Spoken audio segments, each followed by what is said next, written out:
আমাদের দলের যে কোনো পর্যায়ের নেতা কর্মী এবং সমর্থক যদি কোনো প্রকার অপকর্ম করে, ভূমি দখল, দোকানপাট লুট করা, যে কোনো প্রতিষ্ঠানে হামলা এবং চাঁদাবাজি, যে কোনো অফিসে গিয়ে কর্মকর্তাদের টেন্ডারের জন্য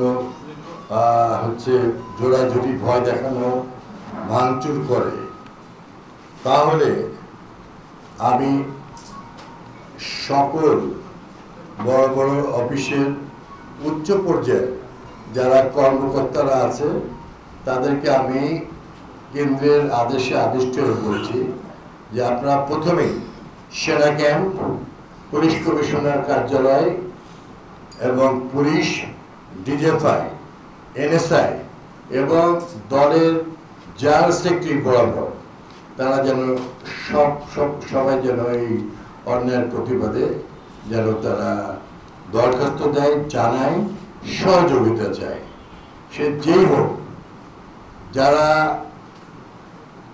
অনেকেই দুষ্কৃতিকারী দলের পাশে থেকে এই সমস্ত অনেক কর্মকাণ্ডের সঙ্গে জড়িত, তাতে জাতির সাথে সবার ভাবমূর্তি নষ্ট হচ্ছে। তাই তাদেরকে যে কোনোভাবে হোক আইনের দ্বারা প্রতিহত করতেই হবে এবং আইনের শাসনে আনতে হবে। সে বাংলাদেশের নাগরিক অবশ্যই ফিরবে, কেন ফিরবে না? সবাই ফিরবে। যাদের কোনো বিচার আচার আছে তারা আইন ফেস করবে। সে 5 বছর 19 বছরের ব্যক্তি থেকে মৃত্যু পর্যন্ত যে হোক না কেন থাকবে।